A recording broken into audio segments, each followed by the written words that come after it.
황혼추억극장입니다. 이번 화는 1962년 전쟁 대서사 영화 지상 최대의 작전 2부입니다.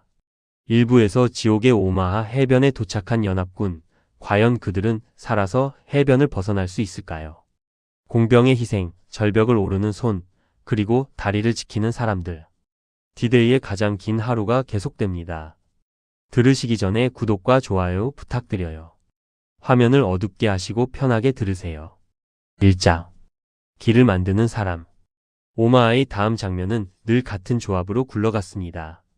공병이 기어가야 길이 생기고, 길이 생겨야 보병이 나갈 수 있고, 보병이 나가야 공병이 다시 갈 수 있어요. 누군가는 계속 앞으로 기어가야 하고, 누군가는 엎드린 채 그 누군가를 지켜야 합니다. 그것이 오마하의 규칙이었어요. 공병 하나가 방폭 주머니를 품에 끌어안고 기었습니다. 모래가 손톱 밑으로 들어오고 철조망이 눈앞에서 검은 선처럼 흔들렸어요. 그는 총을 들고 뛰는 사람이 아니었습니다. 총으로는 이걸 치울 수 없어요. 철조망은 잘라야 하고 장애물은 터뜨려야 합니다. 길은 누가 만들어야 하고 그가 바로 그 누군가였습니다. 무릎으로 모래를 밀고 팔꿈치로 몸을 끌었어요. 한 뼘씩 천천히. 그의 등 위로 총알이 지나갔습니다. 씩씩씩. 공기가 찢어지는 소리가 끊이지 않았어요. 그는 고개를 들지 않았습니다. 고개를 들면 죽어요. 그는 그것을 알고 있었고, 아는 것을 몸으로 실천하는 것이 전장에서 살아남는 방법이었습니다. 그 옆에서 보병들은 엎드린 채 사격각을 만들었어요. 엎드림은 죽음으로 이어질 수도 있지만 그들은 공병이 기어가는 방향을 보고 그쪽을 향해 총구를 돌렸어요. 총구는 적을 향했지만 마음은 공병의 등에 붙어 있었습니다. 저 병사가 도착해야 우리가 나간다. 그 간단한 사실이 손가락을 움직이게 했어요. 한 병사가 조준경 너머로 절벽 위 벙커를 봤습니다. 기관총이 불을 뿜었습니다. 그는 방아쇠를 당겼습니다. 총알이 벙커 입구에 부딪혀 흙을 튀겼어요. 벙커의 기관총이 잠깐 멈칫했습니다. 그 잠깐 동안 공병은 서둘러 전진했습니다. 한 뼘이 모여 한 걸음이 되고 한 걸음이 모여 도착이 됩니다. 그것이 오마하에서 길을 만드는 방식이었어요. 통신병은 무전기를 두드리고 젖은 연결부를 닫고 배선을 확인했습니다. 잡음은 끊어지지 않았어요. 바닷물에 젖은 무전기는 제 기능을 잃은 지 오래였습니다. 그는 가까운 통신망이라도 살리기 위해 작은 손무전기를 꺼냈어요. 멀리까지 닿지는 않아도 옆 중대와라도 연결되면 흐름은 생깁니다. 그는 고개를 숙이고 속삭였어요. 여기 해변 출구 필요, 공병 작업 중. 짧은 응답이 끊기듯 돌아왔습니다. 알았다, 연기 보이지 않는다.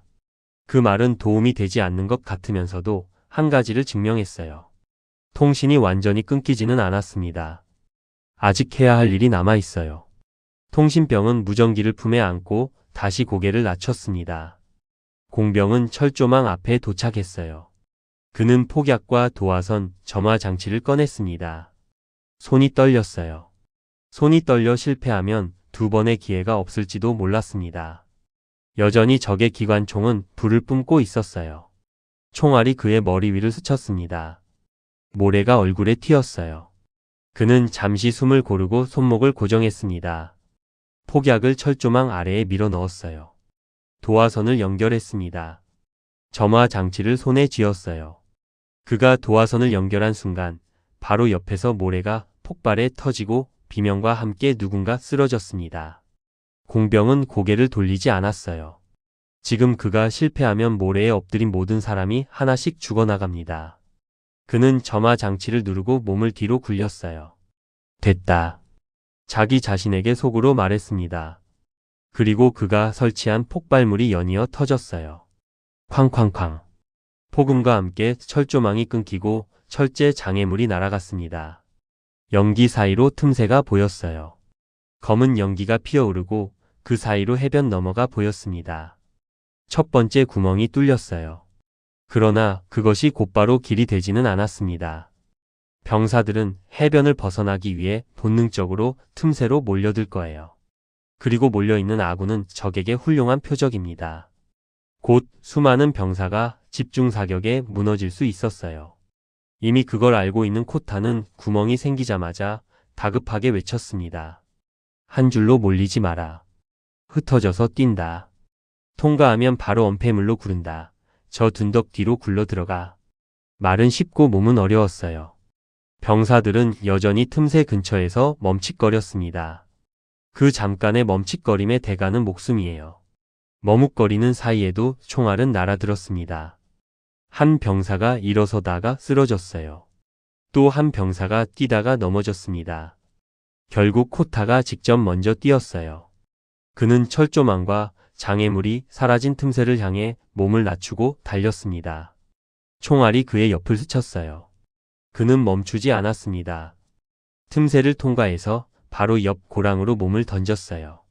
모래가 얼굴에 튀었습니다. 숨이 턱까지 차올랐어요. 그리고 거기에서 손짓으로 병사들을 좌우로 갈랐습니다. 작은 무리로 나뉘어야 한다. 작은 무리로 나뉘면 한 번에 죽지 않는다. 그래야 더 살아남아요. 그의 수신호를 본 병사들이 움직이기 시작했습니다. 1명, 2명, 3명. 병사들이 틈새를 통과했어요. 그들은 코타의 손짓대로 좌우로 흩어졌습니다. 고랑으로 굴러 들어갔어요. 숨을 몰아쉬었습니다. 공병이 통로 가장자리에 부러진 긴 말뚝을 비스듬히 세워 표식을 만들었어요. 연기 속에서도 이쪽이 잘 보이게 하려는 것이었습니다. 허술한 표식이지만 그 하나가 병사들의 발을 움직였어요. 뒤에서 오는 병사들은 그 말뚝을 보고 방향을 잡았습니다. 저기다. 저기로 가면 된다. 그렇게 첫 번째 출구가 생겼어요. 하지만 하나의 출구로는 부족했습니다. 수천 명의 병사가 해변에 갇혀 있었어요. 좁은 틈새로 모두가 빠져나가려면 너무 오래 걸립니다. 오래 걸리는 동안 더 많은 사람이 죽어요. 출구를 더 넓혀야 했습니다. 코타는 고랑 속에서 주변을 살폈어요. 아직 움직이지 못하는 병사들이 해변에 널려 있었습니다. 그들 중 일부는 이미 움직이지 않았어요. 일부는 아직 숨을 쉬고 있었지만 머지않아 움직이지 않게 될 거예요. 시간이 없었습니다. 두 번째 공병팀이 어디 있느냐고 코타가 물었어요. 옆에 있던 하사가 손으로 방향을 가리켰습니다. 저쪽에서 대기 중이라고요. 코타는 고개를 끄덕였어요. 그들을 보내라. 지금 당장. 명령이 전달됐습니다. 두 번째 공병팀이 움직이기 시작했어요. 그들은 첫 번째 공병이 갔던 길을 따라 기어갔습니다. 같은 모래, 같은 총알, 같은 공포. 하지만 그들에게는 하나의 이점이 있었어요. 앞서간 사람이 있었다는 것. 앞서간 사람이 있으면 길이 보입니다. 길이 보이면 조금은 덜 무서워요. 첫 번째 폭발이 만든 연기가 아직 남아 있었습니다. 그 연기가 약간의 엄폐가 됐어요. 두 번째 공병팀은 그 연기를 따라 한 뼘씩 기어갔습니다. 그들의 등 위로도 총알이 지나갔어요. 하지만 그들은 멈추지 않았습니다. 해변의 시간은 그렇게 흘렀어요. 한 사람이 기어가고, 한 사람이 어무하고, 한 사람이 폭발물을 설치하고, 한 사람이 뛰었습니다. 그 작은 동작들이 모여 돌파구가 됐어요. 길은 사람이 만드는 것이었습니다. 총알이 아니라 손으로, 공포가 아니라 의지로. 코타는 고랑 속에서 해변을 바라봤어요. 아직 갈 길이 멀었습니다. 하지만 처음보다는 나았어요. 움직이는 사람이 생겼습니다. 희망이 보였습니다. 그는 다음 명령을 준비했습니다. 이장. 절벽을 오르는 손. 두 번째 공병팀이 다시 기어갔어요. 병사들이 더 빠르게 해변을 벗어나려면 첫 폭발이 만든 틈을 더 넓혀야 했습니다. 또 가까이 가야 했어요. 공병 하나가 폭약 주머니를 안고 다리로 모래를 밀었어요. 그의 팔꿈치가 모래에 파묻혔습니다. 무릎이 젖은 모래를 긁었어요. 그는 앞만 보고 계속 전진했습니다. 앞에 철조망과 대형 장애물이 있습니다. 저것만 터뜨리면 됩니다. 그때 뒤에서 누군가의 손이 그의 발목을 붙잡았어요. 부상당한 병사였습니다. 그의 몸은 피가 흥건했어요. 눈은 공포로 가득 차 있었습니다. 손이 떨렸어요. 목소리는 공포로 갈라졌습니다. 가지마. 제발. 나 여기서 죽는다고요. 공병은 뒤를 돌아보지 않았어요. 다만 낮게 말했습니다. 내가 안 가면 당신도 여기서 못 나갑니다. 그 말은 위로가 아니었어요. 오마하의 사실이었습니다. 공병이 길을 만들어야 모두가 나갈 수 있어요. 공병이 멈추면 모두가 갇힙니다. 부상병도 건강한 병사도 장교도 모두. 그래서 공병은 멈출 수 없었어요. 부상병의 손이 발목에서 떨어졌습니다. 공병은 다시 기어갔어요. 뒤에서 고통으로 울부짖는 소리가 들렸습니다. 그는 고개를 돌리지 않았어요. 마음이 무너지면 손이 멈춰요. 손이 멈추면 모두가 죽습니다. 두 번째 폭발이 터졌어요. 쾅! 첫 번째보다 더 큰 소리였습니다. 철조망이 날아갔어요. 장애물이 부서졌습니다. 틈새가 이제 출구라고 부를 만큼 훨씬 더 넓어졌어요. 점점 더 많은 병사들이 움직이기 시작했습니다. 적나라하게 노출된 해변의 위험에서 벗어났어요.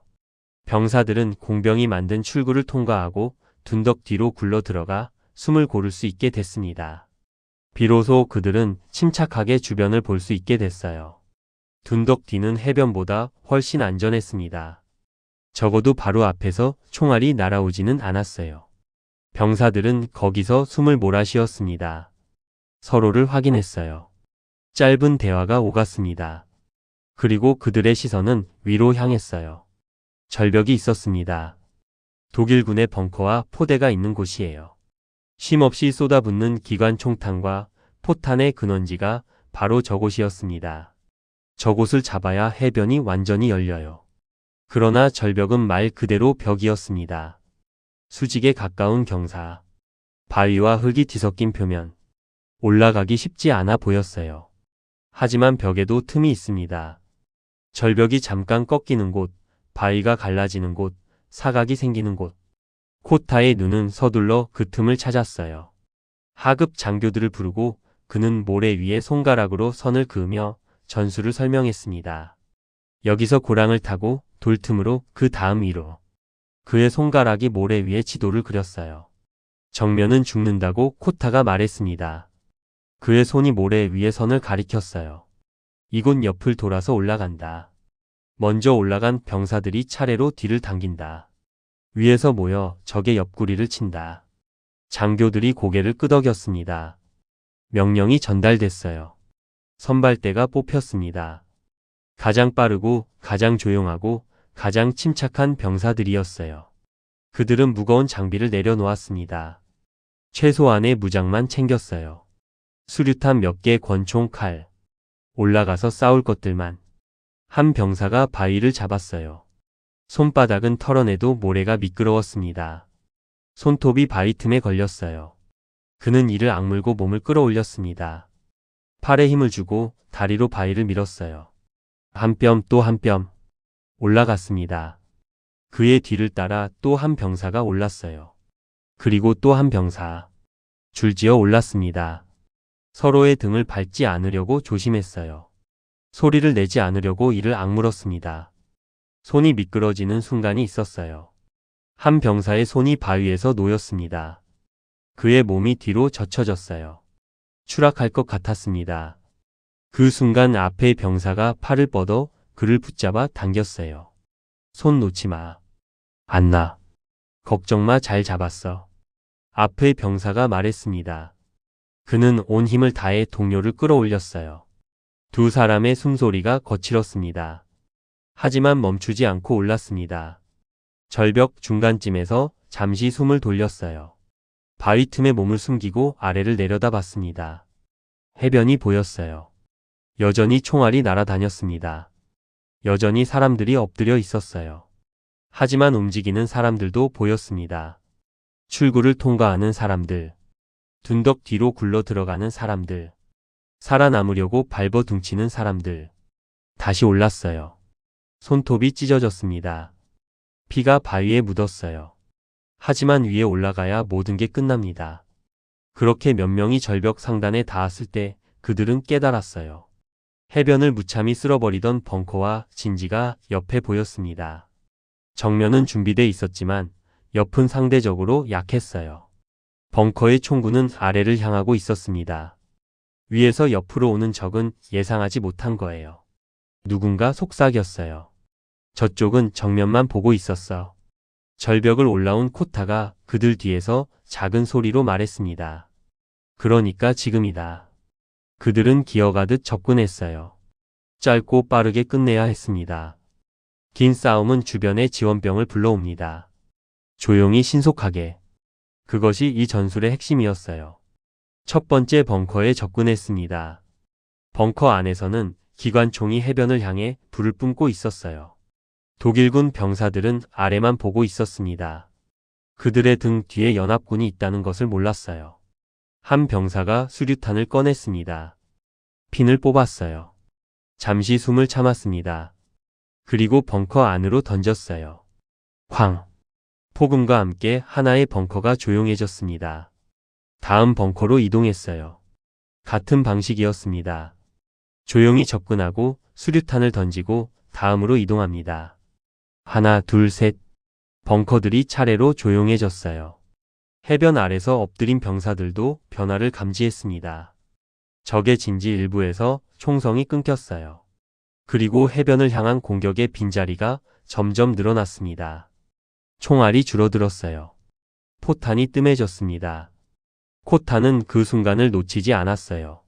지금이다. 뛰어. 그가 큰 소리로 외쳤습니다. 해변을 덮었던 병사들이 일어나서 더 안전한 장소로 뛰었어요.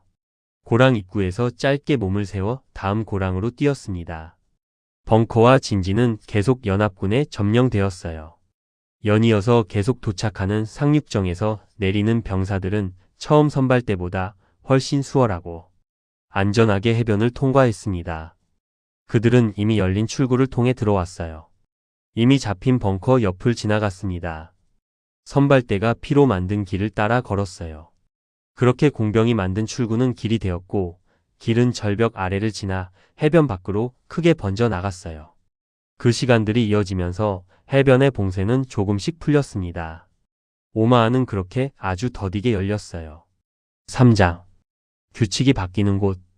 해변을 벗어난다는 건 그저 수십 미터를 이동하는 단순한 일이 아니었어요. 개활지인 해변의 규칙에서 내륙의 규칙으로 넘어가는 일이었습니다. 해변에서는 엎드리면 죽지만 내륙에서는 엎드려야 살 수 있었어요. 해변에서는 넓게 퍼져야 살지만 내륙에서는 필요에 따라 모여야 합니다.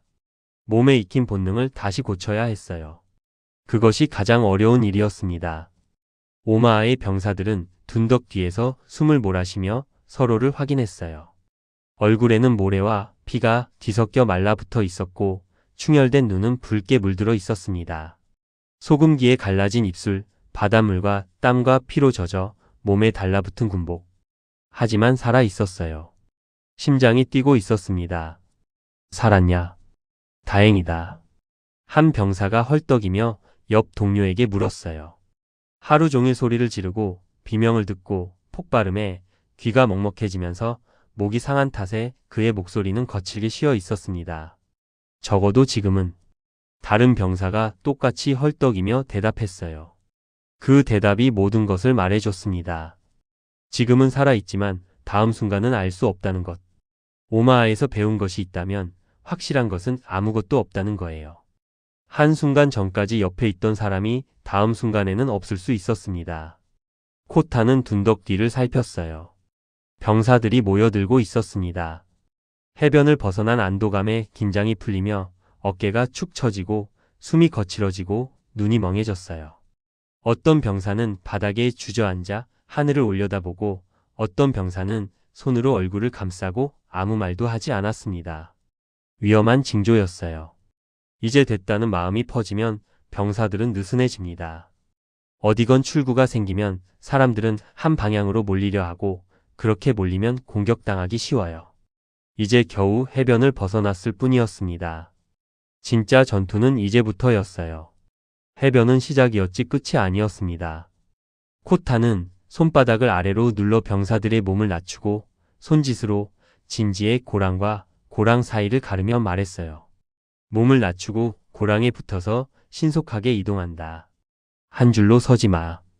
크지 않지만 단호한 목소리였습니다. 부탁이 아니었어요. 병사들이 고개를 끄덕였습니다.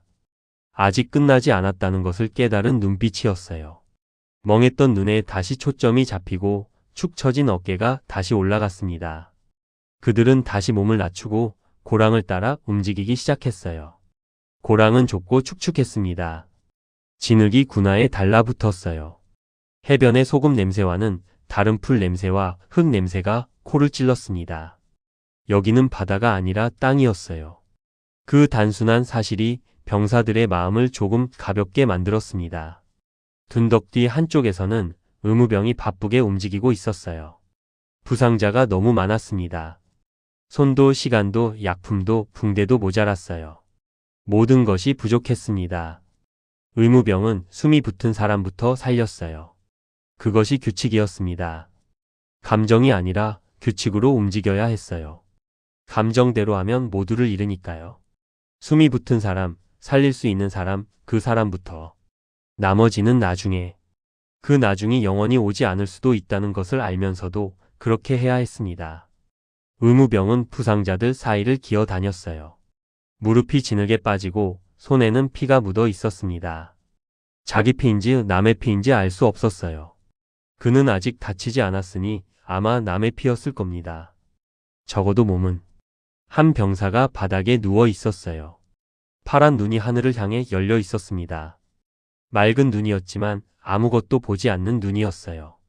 이미 숨이 끊어져 있었습니다. 의무병은 그 병사의 눈을 감겨주고 싶었어요. 파란 하늘을 보며 죽었으니 마지막으로 그 정도는 해주고 싶었습니다. 하지만 손이 멈추면 다음 사람을 못 살립니다. 그는 그 병사를 지나쳐 다음 부상자에게로 기어갔어요. 뒤를 돌아보지 않았습니다. 돌아보면 마음이 무너지고 그러면 손이 멈추고 더 많은 사람이 죽으니까요. 누군가의 눈을 감겨주고 싶어도 멈출 수 없었습니다. 그는 냉정해지려 애썼고 그 애씀 자체가 이미 상처였어요. 그날 이후 어떤 얼굴은 평생 따라다니는 얼굴이 됩니다. 파란 눈을 뜨고 하늘을 보던 그 얼굴. 의무병은 그걸 알면서도 손을 움직였어요. 멈출 수 없었습니다. 붕대를 감고 지혈대를 조이고 다음 사람에게로 기어갔어요. 살아있는 사람을 살리는 것. 그것만이 지금 그가 할 수 있는 일이었습니다. 한 부상자가 의무병의 손목을 붙잡았어요. 20살이나 됐을까? 젊은 병사였습니다. 배에 피가 흥건하고 군복이 붉게 젖어 있었어요. 공포로 가득 찬 눈동자가 떨렸습니다. 나 죽어요. 나 죽는 거죠. 병사가 떨리는 목소리로 물었어요. 그의 손이 의무병의 손목을 꽉 잡았습니다. 손에 아직 힘이 있었어요. 살아있다는 증거였습니다. 의무병은 그의 손을 잡았어요.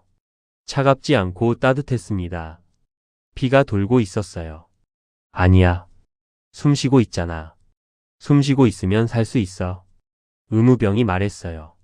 거짓말인지 진실인지 자신도 몰랐습니다. 하지만 그 순간에는 그렇게 말해야 했어요. 희망을 주는 것도 치료의 일부였습니다. 희망이 없으면 사람은 더 빨리 죽으니까요. 그는 재빨리 붕대를 꺼내 병사의 배를 감쌌어요. 하얀 붕대가 피에 젖어 금방 붉게 물들었지만 흐름이 느려졌습니다.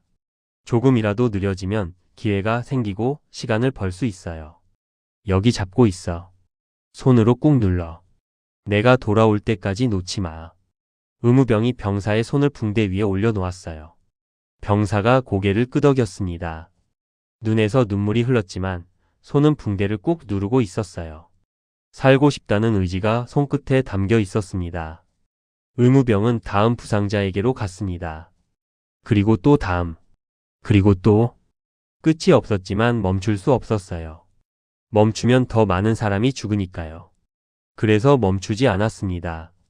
둔덕 반대편에서는 통신병이 안테나를 조심스레 세우고 있었어요. 해변에서는 통신이 거의 불가능했습니다. 바닷물에 젖은 장비, 폭발로 끊어진 선, 잡음으로 가득 찬 주파수. 아무것도 제대로 작동하지 않아 무전기는 쓸모없는 쇳덩이 같았어요. 하지만 둔덕 뒤는 달랐습니다. 바닷물이 닿지 않고 폭발이 직접 떨어지지 않는 곳이라 조금이나마 안정적이었어요.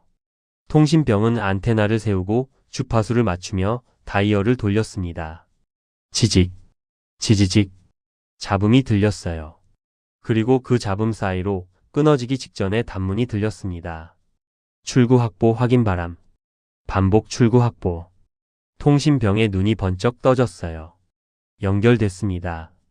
누군가가 듣고 있었어요. 혼자가 아니었습니다. 그는 바로 송신 버튼을 눌렀어요. 흥분인지 안도인지 알 수 없이 손가락이 떨렸습니다. 오마 출구 확보.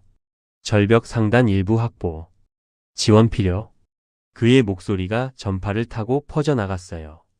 공기 속으로, 하늘 위로, 어딘가에 있는 누군가에게. 짧은 정적이 있었습니다. 심장이 빠르게 뛰었어요. 응답이 올까? 안 올까? 그 몇 초가 몇 시간처럼 느껴졌습니다. 그리고 응답이 왔어요. 오마 확인. 지원 조율 중. 대기. 그 짧은 응답이 모든 것을 바꿨습니다. 이 메시지가 모든 상황을 대변하지는 못했어요. 해변에 얼마나 많은 사람이 죽었는지, 얼마나 많은 사람이 다쳤는지, 얼마나 많은 사람이 아직 갇혀 있는지, 그런 것들은 전하지 못했습니다. 하지만 우리가 여기까지 왔다는 보고, 살아있다는 보고, 싸우고 있다는 보고가 되었어요. 그것만으로도 의미가 있었습니다. 정보가 살아나면 지원도 서서히 올바른 방향을 잡습니다. 어디에 병력이 필요한지, 어디에 탄약이 필요한지, 어디에 의무 지원이 필요한지. 정보가 있어야 결정할 수 있어요. 정보가 없으면 아무것도 할 수 없습니다. 통신병은 무전기를 내려놓으며 짧게 한숨을 내쉬었어요. 어깨의 긴장이 조금 풀렸습니다. 연결이 된다는 것만으로도 해변이 고립된 섬에서 벗어나는 느낌이었어요. 더 이상 혼자가 아니었습니다. 누군가가 우리를 알고 있고 우리를 향해 오고 있었어요. 코타가 통신병에게 다가왔어요. 그의 군복도 젖어 있었고 제 얼굴에도 모래가 묻어 있었습니다. 하지만 눈은 또렷했어요. 지휘관의 눈이었습니다. 연결됐나? 예, 대령님. 지원 조율 중이라고 합니다. 통신병이 대답했어요. 코타는 고개를 끄덕였습니다. 그의 얼굴에 잠깐 안도가 스치며 굳어있던 턱 근육이 살짝 풀렸어요. 하지만 금방 다시 굳어졌습니다. 아직 할 일이 많았어요. 계속 연결 유지해. 상황이 바뀌면 즉시 보고해. 코타가 말하고 돌아섰어요. 그는 다시 병사들 사이로 걸어갔습니다. 허리를 숙이고 고랑을 따라 움직이면서 몸을 낮추라고, 흩어지라고, 움직이라고 지시했어요. 쉴 틈이 없었습니다. 지휘관이 쉬면 병사들도 쉬고 병사들이 쉬면 적이 다가오니까요. 그래서 지휘관은 쉬지 않았습니다. 코타는 고랑 끝에서 멈춰 내륙 쪽을 바라봤어요. 들판이 펼쳐져 있었습니다. 해지로가 보였어요. 생울타리로 둘러싸인 밭들. 그 너머에 마을이 있을 거예요. 그 마을을 지나면 또 다른 마을. 그렇게 계속 가면 파리가 있을 겁니다. 아직 갈 길이 멀었지만 첫걸음은 뗐어요. 그리고 그 시계 위에서 다른 축들도 함께 움직이고 있었습니다. 동쪽에서는 교량을 장악한 하워드의 부대가 밤까지 이어지는 방어전을 치르고 있었어요. 페가수스 다리. 그 작은 다리 하나가 전체 작전의 성패를 좌우하는 요충지였습니다. 하워드와 그의 병사들은 되찾으려는 독일군을 막아내며 그 다리를 지키고 있었어요. 내륙에서는 벤더보트가 해지로 사이를 뚫으며 마을로 향하고 있었습니다. 생메르 에글리즈. 그 마을을 잡아야 해안에서 올라오는 병력이 안전하게 전진할 수 있었어요. 벤더보트는 부러진 발목으로도 들것 위에서 지휘를 계속하고 있었습니다. 각자의 자리에서 각자의 시간이 흘렀어요. 그 시간들이 서로를 살리고 있다는 것을 그들은 아직 알지 못했습니다. 오마하의 병사는 페가수스 다리가 어디 있는지 몰랐어요. 하워드는 오마하 해변이 어떻게 되어가는지 몰랐습니다. 벤더보트는 둘 다 몰랐어요. 다만 자신의 자리에서 버티고 움직이고 다음 동작을 이어갔습니다. 그것이 D-Day의 방식이었어요. 오마하의 둔덕 뒤에서 병사들은 다음 동작을 준비했습니다. 탄창을 확인하고 물을 마시고 서로의 상태를 살폈어요. 누가 다쳤는지, 누가 멀쩡한지, 누가 함께 움직일 수 있는지. 해변은 벗어났지만 전쟁은 끝나지 않았습니다. 이제부터가 진짜였어요. 코타는 병사들을 모았습니다. 10명 정도. 움직일 수 있는 병사들이었어요. 저 고랑을 따라 내륙으로 간다. 나를 따라와. 코타가 먼저 움직였어요. 병사들이 뒤를 따랐습니다. 한 줄로 몸을 낮추고 조용히. 해변을 벗어난 그들의 전쟁은 이제 시작이었어요. 사장. 다리 위의 밤. 페가수스 다리는 이미 장악되어 있었어요. 새벽에 기습 작전이 성공했습니다. 글라이더를 타고 내려온 하워드와 그의 병사들이 단 몇 분 만에 다리를 빼앗았어요. 독일군은 미처 대응하지 못했습니다. 너무 빠르고 너무 정확했어요. 하지만 문제는 그 다음이었습니다. 다리를 빼앗는데 성공했다고 해서 끝나는 게 아니었어요. 되찾으려는 독일군을 막아내며 증원 병력이 올 때까지 버텨야 했습니다. 장악은 시작이었고 방어가 진짜 전투였어요. 운하 쪽에서 물비린내가 올라왔어요. 강물과 바다가 만나는 곳 특유의 냄새였습니다. 비린내와 짠내가 섞이고 젖은 돌과 흙 냄새가 새벽 공기에 달라붙었어요. 축축한 공기가 숨을 쉴 때마다 폐 속으로 들어왔습니다. 여름이라고 해도 새벽은 차가웠어요. 하워드와 병사들은 난간과 둑을 방패 삼아 몸을 최대한 낮췄어요. 다리는 길고 좁았습니다. 양쪽에 철제 난간이 있었어요. 총알은 막아주지 못하지만 적어도 어디에 있는지 바로 들키지는 않을 정도로 몸을 숨기기에는 충분했습니다. 글라이더 잔해가 다리 가장자리에 삐죽삐죽 튀어나와 있었어요. 착륙할 때 부서진 거였습니다. 나무와 천으로 만든 글라이더가 땅에 부딪히며 산산조각 났어요. 찢긴 천과 부러진 나무가 바람에 스치며 가느다란 소리를 냈습니다. 펄럭, 삐걱, 펄럭. 작은 소리였지만 그 소리에도 병사들은 저도 모르게 총을 더 꽉 잡았어요. 이런 밤에는 작은 소리 하나가 총알보다 먼저 사람을 긴장시키곤 합니다. 하워드는 다리 양끝을 다시 후었어요. 운하 쪽에서 기어오를 수 있는 낮은 지점, 마을 쪽 도로로 이어지는 접글로, 다리 아래 물가에 생기는 어두운 그늘. 수없이 반복한 훈련이 만들어낸 눈이 어둠 속에서도 위험한 지점들을 찾아냈습니다. 이곳은 목표이기 전에 통로였어요. 오른 강곽한 운하를 가로지르는 다리. 이 통로가 뚫리면 동쪽 측면이 흔들립니다.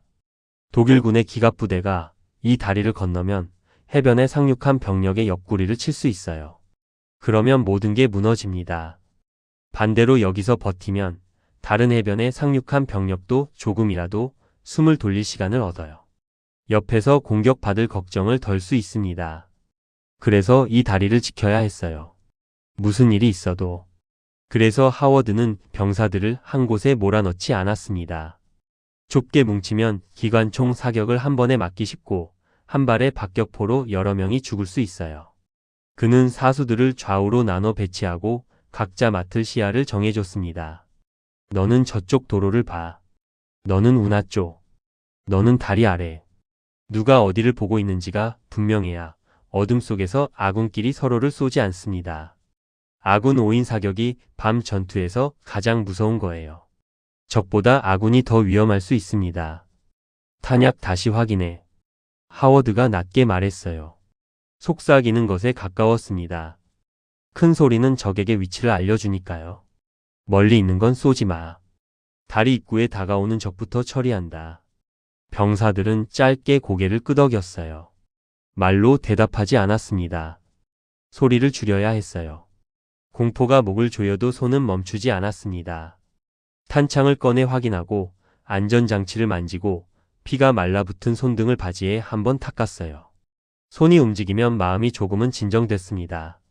가만히 있으면 공포가 커지지만 뭔가를 하면 공포가 줄어들어요. 의무병은 난간 아래쪽 둑이 움푹 파여 몸을 숨길 수 있는 자리로 기어들어갔어요. 그곳에 부상자가 있었습니다. 글라이더 착륙할 때 다친 병사였어요. 허벅지에 피가 흥건했습니다. 나무 파편이 박힌 것 같았어요. 의무병은 붕대를 찢어 부상자의 허벅지를 단단히 감았어요. 부상자가 이를 악물고 고통을 참았습니다.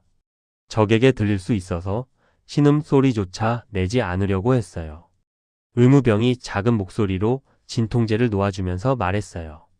조금만 더 참아. 곧 끝나. 부상자가 고개를 끄덕였어요. 그의 얼굴은 창백했지만 눈은 아직 살아 있었습니다. 포기하지 않은 눈이었어요. 의무병은 그 눈을 보고 조금 안심했습니다. 눈이 살아있으면 몸도 버틸 수 있어요. 하늘이 조금 옅어지기 시작할 무렵 독일군이 처음 모습을 드러냈어요. 정찰조였습니다. 셋이었어요. 그들은 다리 입구까지 다가오지 않고 대신 바깥에서 총 한두 발로 반응을 떠본 뒤 물러갔어요. 탕, 탕. 총소리가 새벽 공기를 갈랐습니다. 총알이 난간을 스치고 지나가며 쇳소리가 났어요.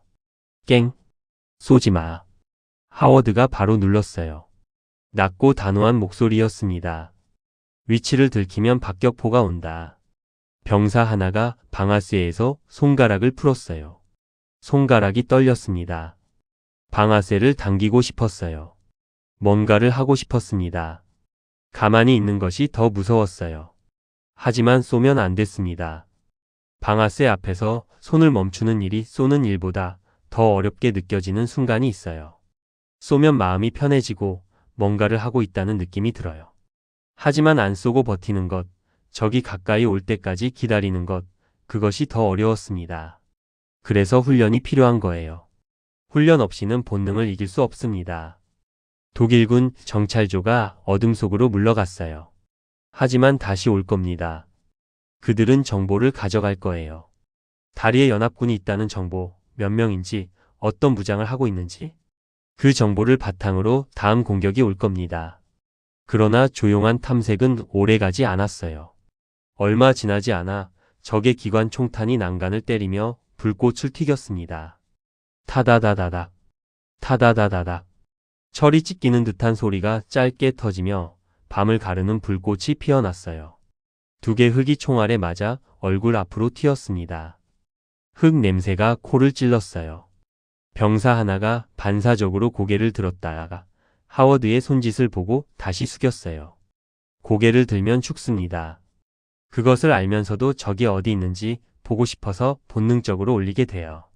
하지만 보는 순간 머리에 총알이 박힐 수 있습니다. 하워드가 말했어요. 다리 위로 올라오게 두지 마라. 입구에서 잡는다. 독일군 보병이 연막탄과 어둠을 타고 다리 입구로 가까워졌어요. 회색빛 연막이 새벽 공기와 뒤섞여 피어올랐습니다. 화학 약품 냄새가 목과 눈을 따갑게 했어요. 연막 속에서 검은 실루엣들이 움직였습니다. 하나, 둘, 셋. 점점 늘어났어요. 그들이 노린 것은 한 가지였습니다. 다리 위로 한 번만 올라서면 그 다음은 숫자로 밀어붙일 수 있어요. 다리는 좁아서 한쪽에서 밀면 반대쪽으로 밀려납니다. 숫자가 많은 쪽이 이기는데 독일군은 숫자가 더 많았어요. 하워드는 다리 위로 올라오는 그 한 걸음을 막으려고 했습니다. 그것만 막으면 됐어요. 병사들이 난간 아래에서 총구를 조금씩 내밀었다가 독일군이 정확히 드러나는 순간에만 단발로 짧게 끊어 쐈습니다. 탕, 탕, 탕. 어디서 쏘는지를 더 오래 모르도록. 총구 불꽃이 번쩍이며 위치를 알려줍니다. 그래서 쏘자마자 위치를 바꿔야 해요. 쏘고 굴러서 옆으로 이동하고 다시 조준하고. 그것을 반복했습니다. 한 자리에 있으면 죽어요. 첫 번째 적의 공격은 그렇게 막혔어요.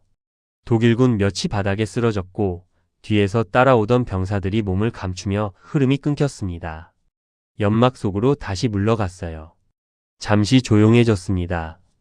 총성이 멈추고 신음소리만 들렸어요. 다리 입구에서 독일군 부상자가 신음하고 있었습니다. 그러나 끊긴 흐름은 곧 다시 이어졌어요. 독일군은 포기하지 않았습니다. 이번에는 수류탄이 날아왔어요. 둑과 난간 사이로 굴러든 쇳덩이가 바닥에서 한 번 튀고 병사들 발치에서 멈췄습니다. 주먹만 한 크기의 작은 쇳덩이지만 그 안에 죽음이 들어 있었어요. 엎드려. 누군가가 외쳤어요. 병사들이 바닥에 납작 엎드리며 얼굴을 흙에 파묻고 눈을 질끈 감았습니다. 귀를 막았어요. 쾅!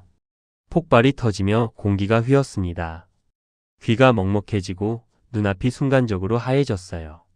파편이 난간과 나무 잔해를 때리며 날카로운 소리를 냈습니다. 핑, 팽, 쨍. 파편이 사방으로 튀었어요. 한 병사가 어깨를 움켜쥐고 뒤로 굴렀습니다. 피가 손가락 사이로 새어나왔어요. 의무병이 몸을 낮춘 채 기어가 그 병사의 소매를 잡아 끌었어요. 부상자가 이를 악물고 숨을 토해냈습니다. 괜찮아, 괜찮아. 부상자가 말했어요. 괜찮지 않은 게 분명했지만 동료들을 안심시키려고 그렇게 말했습니다. 의무병은 그의 말을 끊었어요. 말하지 마. 피부터 막는다. 의무병의 손이 빠르게 움직였습니다. 붕대를 꺼내고 상처를 누르고 감았어요. 피가 붕대에 스며들었지만 흐름이 느려졌습니다. 파편이 깊이 박힌 것 같지는 않았어요. 살 수 있을 겁니다. 아마도. 그 사이에도 독일군은 멈추지 않았어요. 박격 포탄이 떨어지기 시작했습니다. 쿵, 쿵, 쿵. 흙과 돌이 비처럼 쏟아졌어요. 폭발은 다리 자체를 무너뜨리려는 것이 아니었습니다. 다리 위에 붙어있는 사람들을 떼어내려는 폭발이었어요. 다리를 무너뜨리면 독일군도 건널 수 없으니 그들은 다리를 원했고 사람만 치우면 됐습니다. 병사들은 몸을 더 낮춰 숨겼어요. 난간 아래 둑 뒤 글라이더 잔해 사이. 숨길 수 있는 곳이면 어디든 몸을 밀어 넣었습니다. 숨기면서도 사격은 계속해야 했어요. 사격을 멈추는 순간 적은 다시 가까워지니까요. 탄약 얼마 남았나? 하워드가 물었어요. 2탄창 남았습니다. 한 병사가 대답했습니다. 목소리가 떨렸지만 대답은 똑똑했어요. 2탄창. 많지 않았습니다.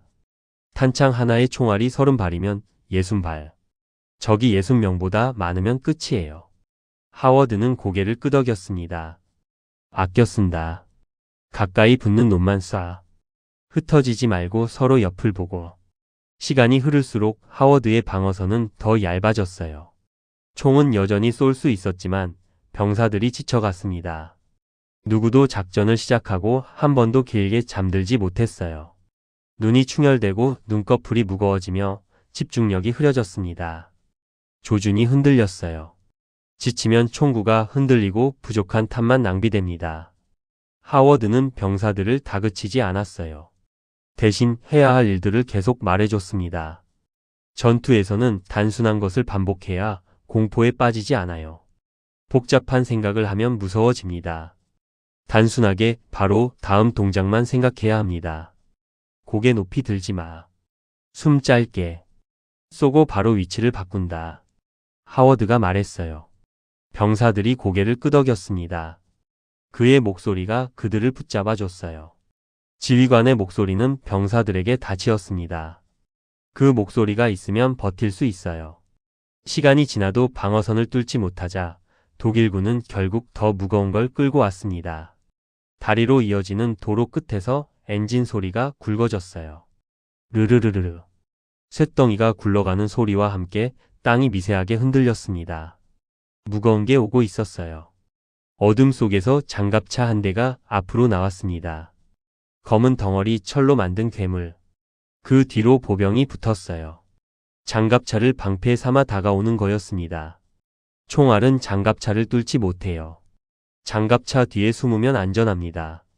장갑차는 총알이 아니라 공포를 앞에 세웁니다. 그 금속 덩어리가 보이는 순간 공포에 빠진 병사들은 판단을 잃어요. 도망치고 싶은 본능이 앞서게 됩니다. 저걸 어떻게 막아? 그런 생각이 들어요. 하워드는 그것을 알고 있었습니다. 대전차 화기 준비. 하워드가 냉정한 목소리로 지시했어요. 떨림 없는 목소리였습니다. 그가 흔들리면 모두가 흔들려요. 그래서 흔들리지 않았습니다. 지시할 때까지 기다려. 가까이 오면 옆을 노린다. 병사들이 서로 불안한 눈빛을 주고받았어요. 이게 정말 되겠느냐는 질문이 눈에 떠올랐다가 다시 삼켜졌습니다. 물어봐야 소용없어요. 해야 합니다. 하워드는 자신이 먼저 고개를 내밀어 장갑차가 오는 방향을 확인했어요. 조금만 더. 지금 말고. 장갑차가 다리 입구 가까이 다가왔습니다. 엔진 소리가 커지고 금속이 삐걱거리는 소리가 들렸어요. 독일군 보병도 그 뒤를 타고 달려들었습니다. 기관총이 난간을 긁었어요. 타다다다닥. 박격 포탄이 둑 뒤를 파고들었습니다. 쿵. 아군이 흔들렸어요. 어디선가 탄이 없다는 소리가 났습니다. 그때 하워드 바로 옆에서 병사 하나가 갑자기 몸을 굳히더니 그대로 털썩 주저앉았어요. 그는 말을 하지 못했습니다. 입술이 벌어진 채 공기만 새었어요. 쉬. 숨을 쉬려고 하는데 안 쉬어지는 이상한 소리. 하워드가 손을 뻗어 그를 잡았을 때 손바닥이 미끄러웠어요. 피였습니다. 목에서 피가 나오고 있었어요. 총알이 목을 스쳐 동맥을 건드린 거였습니다. 의무병이 기어와 그를 끌어당겼지만 병사의 눈은 이미 초점을 잃어가고 있었어요. 그의 손이 하워드의 팔을 잡았습니다. 잠깐 힘이 들어갔다가 스르르 풀렸어요. 손이 떨어지고 눈이 멈췄습니다. 하워드는 그 병사의 얼굴을 길게 보지 않았어요. 볼 시간이 없었습니다. 다가오는 장갑차를 놓치면 더 많은 병사가 쓰러져요. 슬픔은 나중이었습니다. 지금은 살아남아야 해요. 살아남아야 슬퍼할 수 있으니까요. 다리 입구 비워. 하워드가 외쳤어요. 뭉치지 마. 왼쪽 잔해 뒤로 옮겨. 병사들이 몸을 끌듯 움직였습니다. 지쳤지만 움직였어요. 명령이 있으면 몸이 움직입니다. 독일군이 숫자를 더 붙이고 장갑차가 조금씩 더 앞으로 밀려왔어요. 하워드는 이대로면 다리를 방어하기 어려운 위기를 느꼈습니다. 다리 위가 열리면 남은 병력은 그 자리에서 적에게 갈려요. 하워드는 한 병사를 불렀어요. 신호탄 있나? 있습니다. 쏘지 마. 아직은. 하워드는 운하 쪽, 그리고 멀리 어둠 속 도로를 봤어요. 증원은 오고 있을까? 오지 않는다면 여기서 끝일까? 그는 그 생각을 밖으로 꺼내지 않았습니다. 꺼내면 병사들이 듣습니다. 지휘관이 포기하면 모두가 포기해요. 대신 다시 병사들을 봤어요. 손과 몸이 덜덜 떨리고 있었습니다. 얼굴이 창백하고 눈이 불안해 떨고 있었어요. 공포. 모두가 공포를 느끼고 있었습니다. 하워드도 마찬가지였어요. 하지만 보여주면 안 됐습니다. 용기는 줄 방법이 없어요. 용기를 내라고 말해봐야 소용없습니다. 공포는 말로 사라지지 않아요. 하지만 공포에 지지 않는 다음 행동을 줄 수는 있습니다. 지금 뭘 해야 하는지를 알려주면 공포 속에서도 움직일 수 있어요. 장갑차가 다리 입구에 닿으면 쏜다. 하워드가 말했어요. 끝까지 기다린다. 병사들이 고개를 끄덕였습니다. 그들의 손이 대전차 화기를 움켜쥐었어요. 장갑차가 점점 가까워졌습니다. 엔진 소리가 커지고 금속이 움직이는 소리가 들렸어요. 삐걱, 덜컹, 철이 땅을 누르는 소리. 그 소리가 공포였습니다. 하지만 그들은 기다렸어요. 조금만 더, 조금만 더. 지금 말고. 아직이야. 하워드가 속으로 중얼거렸어요. 그의 손이 신호를 준비했습니다. 손을 올리고 기다렸어요. 장갑차가 다리 입구에 거의 닿았습니다. 독일군 보병이 그 옆에서 뛰어오르려 했어요. 하워드의 손이 내려갔습니다. 지금. 5장. 하워드의 위기. 하워드의 그 한마디와 함께 대전차 화기가 불을 뿜었어요. 쾅. 굉음이 새벽 공기를 찢었습니다. 발사된 탄이 장갑차의 옆구리를 뚫고 들어갔어요. 금속이 찢어지는 소리가 귀를 때렸습니다. 끼익. 쾅. 장갑차가 짧은 폭발과 함께 비틀거리며 한쪽으로 기울었어요. 엔진에서 검은 연기가 피어오르고 기름 타는 매캐한 냄새가 코를 찔렀습니다. 금속이 부딪히며 울었어요. 땅그랑. 쿵. 엔진 소리가 헛돌다가 멈추었습니다. 르르르. 컥. 장갑차가 다리 입구에서 멈춰 섰어요. 더 이상 움직이지 않았습니다. 철로 만든 괴물이 죽은 거예요. 장갑차 옆에 붙어 있던 적 보병들이 흩어졌습니다. 방패가 사라진 거예요. 장갑차 뒤에 숨어 있던 그들이 갑자기 노출됐어요. 누군가는 바닥에 엎드리고 누군가는 뒤로 굴렀습니다. 어떤 병사는 일어서다가 다시 넘어졌어요. 예상치 못한 상황에 대처하지 못하는 혼란이었습니다. 그 찰나에 하워드의 병사들이 다시 사격선을 세웠어요. 탕, 탕, 탕. 짧고 정확한 사격이 이어졌습니다.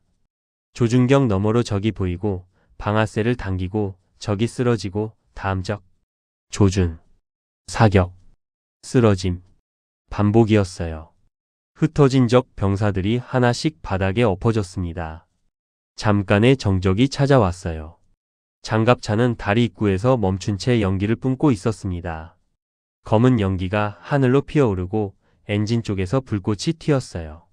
주황색 불꽃, 파란 불꽃, 기름에 붙은 불이었습니다. 곧 더 크게 터질 것 같았어요. 하워드는 병사들에게 손짓했어요. 손바닥을 뒤로 밀었습니다. 거리 벌려. 폭발한다. 병사들이 몸을 뒤로 끌었어요. 기어가듯 물러나며 난간을 잡고 몸을 당겨 글라이더 잔에 뒤로 숨었습니다. 몇 초가 지났어요.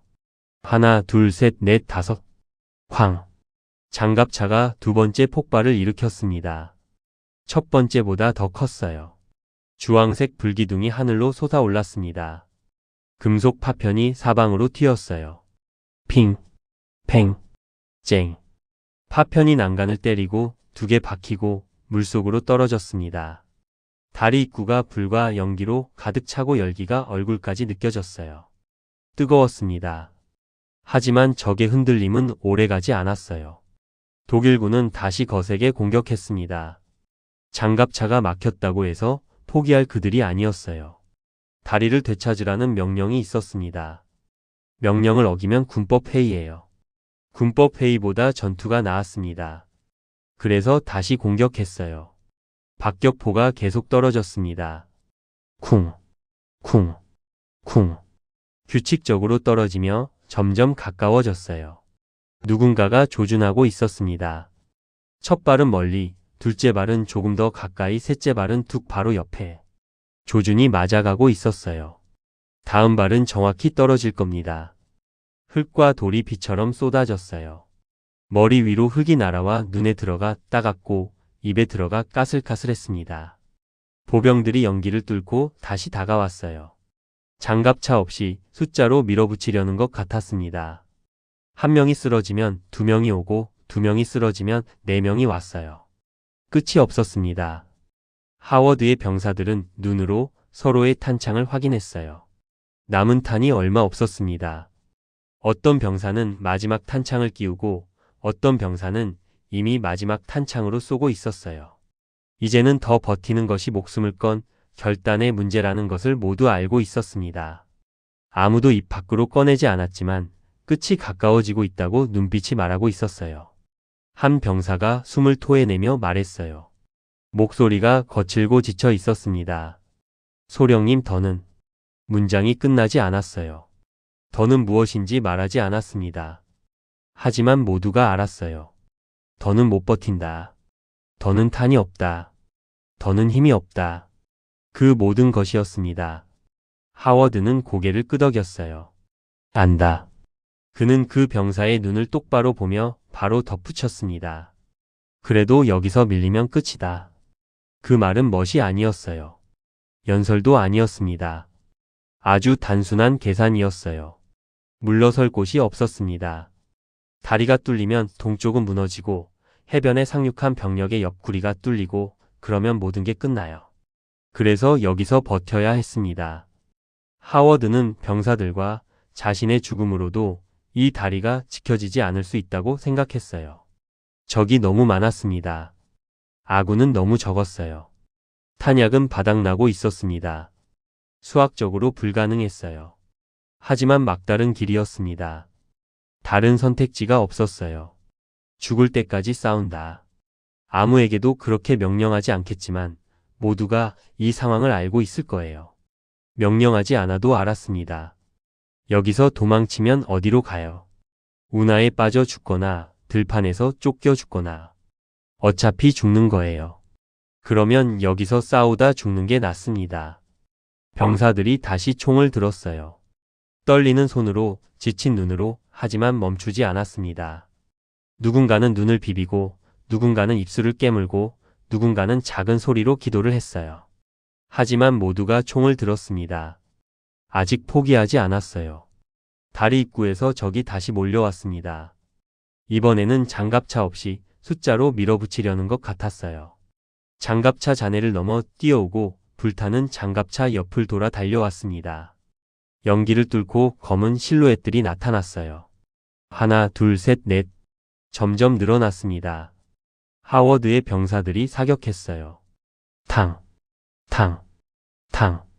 적이 쓰러졌습니다.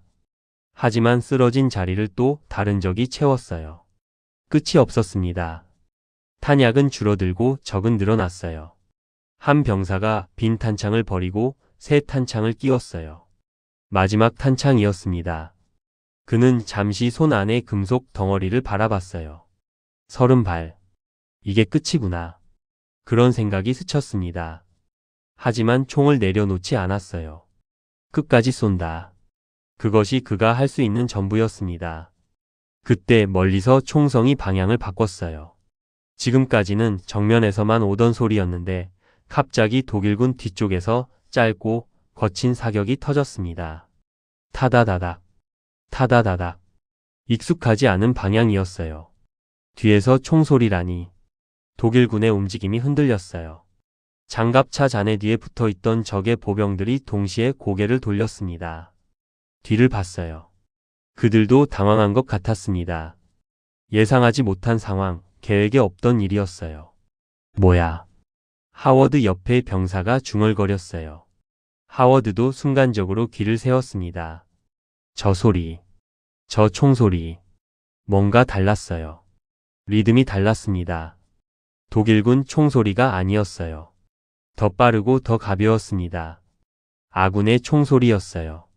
바로 뒤이어 어둠 속 도로에서 낯익은 함성이 들렸습니다. 영어였어요. 분명한 영어. 영국식 억양. 하워드가 기다리던 목소리였습니다. 증원이 온 거예요. 7공수 부대가 도착한 것이었습니다. 그들은 정면으로 다리로만 들어오지 않았어요. 그랬다면 독일군에 막혔을 겁니다. 대신 옆길과 둑을 타고 돌아 들어왔어요. 어둠을 이용해 우회하고 독일군의 후미를 쳤습니다. 뒤에서 공격한 거예요. 독일군은 순간적으로 두 방향을 동시에 상대해야 했어요. 앞에는 다리를 지키는 하워드의 병력, 뒤에는 파고드는 7공수 부대. 샌드위치가 된 거예요. 앞도 막히고 뒤도 막혔습니다. 7공수 부대의 선두가 적을 뚫고 다리 쪽으로 뛰어들어오며 외쳤어요. 숨이 차 있었지만 목소리는 컸습니다. 살아있나? 하워드 쪽 병사가 숨을 몰아쉬며 답했어요. 그의 목소리도 거칠었지만 분명했습니다. 아직이다. 그 한마디가 전장의 공기를 바꿨어요. 아직이다. 그 말은 곧 끝내지 않았다는 뜻이었습니다. 우리는 아직 여기 있다. 아직 싸우고 있다. 아직 살아있다. 아직 포기하지 않았다. 아직이라는 말에 모든 것이 담겨 있었어요. 하워드는 그 순간 병사들의 어깨가 올라가는 것을 느꼈어요. 축 처져 있던 어깨가 펴졌습니다. 죽어가던 눈에 다시 빛이 들어왔어요. 기적처럼 힘이 돌아오는 순간이 있습니다. 희망이 생기면 몸이 반응해요. 절망 속에서는 나오지 않던 힘이 희망 속에서는 나옵니다. 두 부대가 동시에 움직였어요. 하워드의 병력은 다리 입구에서 버티며 정면을 막고 사격선을 유지했습니다. 7공수 부대는 뒤에서 독일군을 흔들며 후미를 쳤어요. 독일군은 앞뒤로 공격받았습니다. 독일군은 잠깐 버텼어요. 하지만 후미가 무너지면 정면도 오래 못 가고 뒤가 뚫리면 포위당하고 포위당하면 전멸입니다. 독일군 장교도 그것을 알았어요. 후퇴하라. 독일군 장교가 소리쳤어요. 독일어였지만 의미는 분명했습니다. 물러나라. 독일군 병사들이 뒤로 물러나기 시작했어요. 끊어진 전열을 끌어안고 어둠 속으로 사라졌습니다. 장갑차 잔해를 두고 전사자들을 두고 물러갔어요. 완전한 승리는 아니었어요. 독일군은 전멸하지 않았습니다. 다시 올 거예요. 병력을 모아서 더 큰 힘으로 다시 공격할 겁니다. 하지만 그것은 나중 일이에요. 오늘은 버텼습니다. 오늘을 버텨내고 얻은 적의 태각이었어요. 총성이 조금씩 멀어졌어요. 타다닥, 타닥, 탕.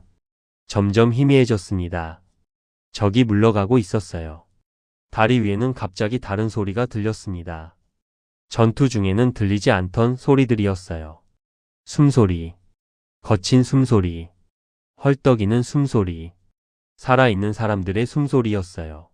신음, 작은 신음, 부상자들의 신음이었습니다. 아프다는 소리, 살아있어서 아픈 거예요. 바닥에 떨어진 탄피가 굴러가는 소리, 땡그라, 달그라, 황동 탄피가 돌바닥에서 굴렀어요. 그리고 누군가가 멀리서 부르는 이름, 짐 어디 있어?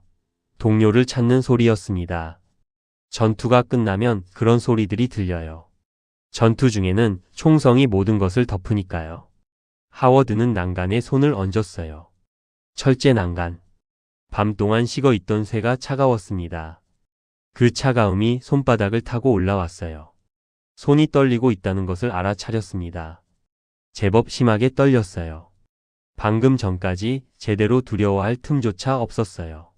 공포를 느낄 시간이 없었습니다. 쏘고 피하고 명령하고 움직이고 그것만 했어요. 공포를 느끼면 멈추고 멈추면 죽으니까요. 그래서 공포를 마음 한구석에 켜켜이 쌓아두고 밀어두었습니다. 지금 그 공포가 터져 나오고 있었어요.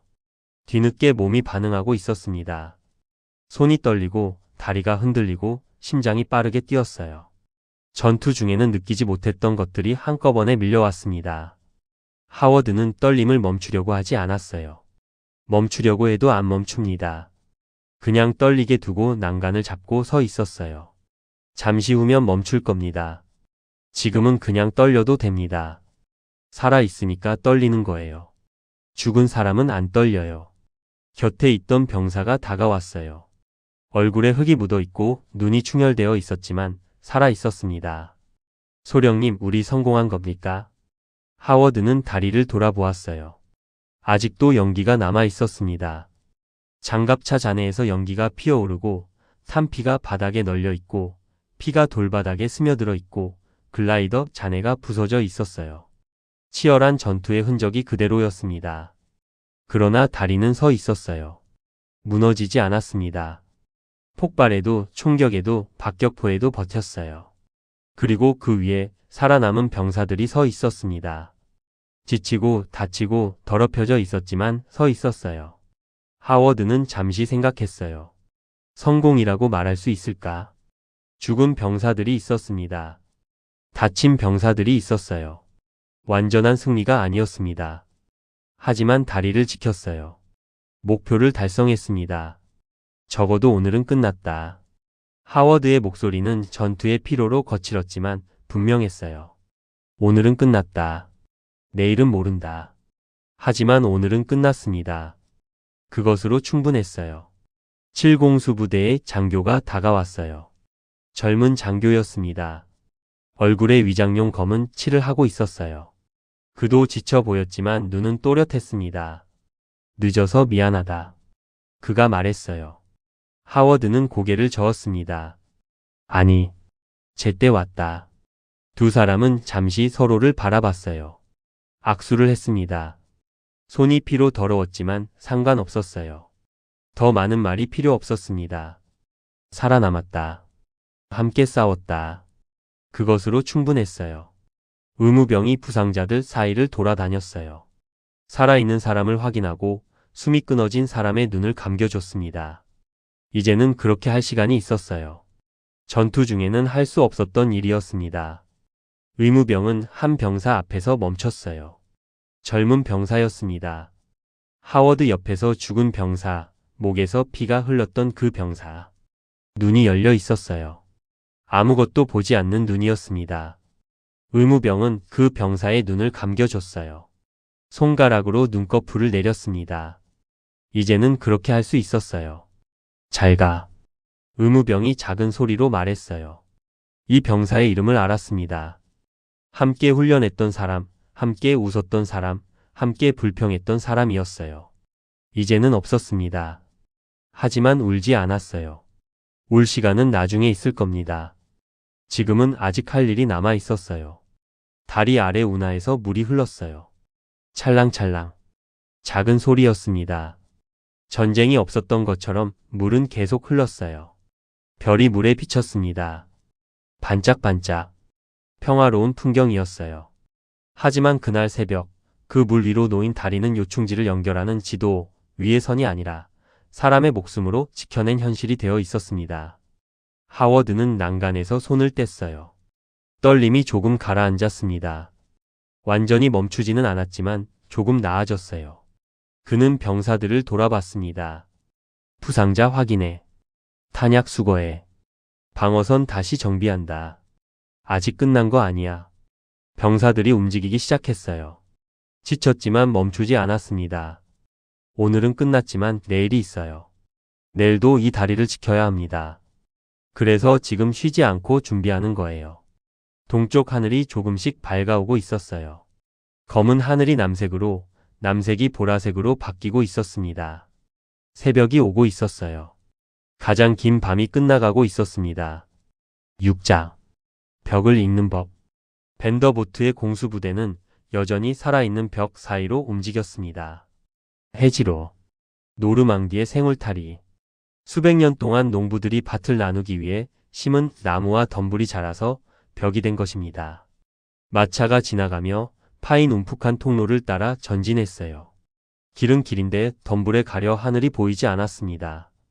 양쪽 둑이 사람 키만큼 솟아 있었어요. 그 위에 가시덤불과 나뭇가지가 촘촘히 엉겨 있었습니다. 새벽빛이 제대로 내려오지 않았어요. 잎사귀 사이로 새어드는 빛은 조각조각이었습니다. 그 조각조각이 오히려 눈을 속였어요. 밝은 곳을 보면 어두운 곳이 안 보이고 어두운 곳에 적응하면 밝은 곳이 눈을 멀게 했습니다. 같은 모양의 둑, 같은 모양의 잎, 같은 냄새의 흙. 풀 냄새가 코를 찔렀습니다. 축축한 흙 냄새가 섞였어요.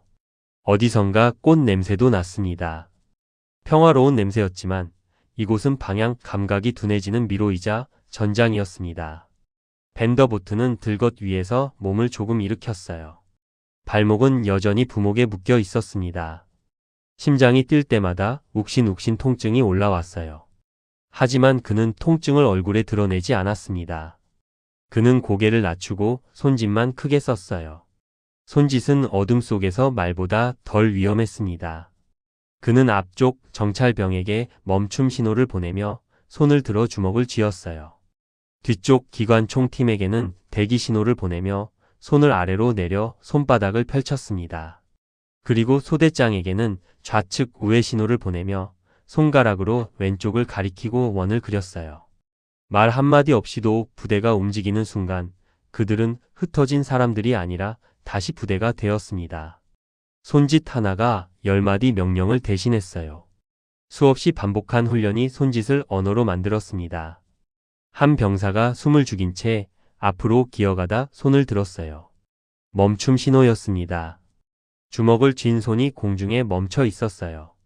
벤더보트는 즉시 손바닥을 아래로 눌러 뒤에 대열을 도랑 벽에 붙게 했습니다. 모두가 숨을 죽였어요. 나뭇잎 스치는 소리만 들렸습니다. 스스스. 바람이 잎을 흔들었어요. 정찰병이 뒤로 기어왔습니다. 벤더보트 옆까지 와서 작은 소리로 보고했어요. 앞쪽 굴곡 너머의 독일군입니다. 셋 이상의 기관총 분대입니다. 기관총이라는 단어가 무겁게 들렸어요. 이 좁은 통로에서 기관총은 무기가 아니라 문이었습니다. 저쪽이 이 통로를 닫아버리면 앞으로도 뒤로도 제대로 움직일 수 없었어요.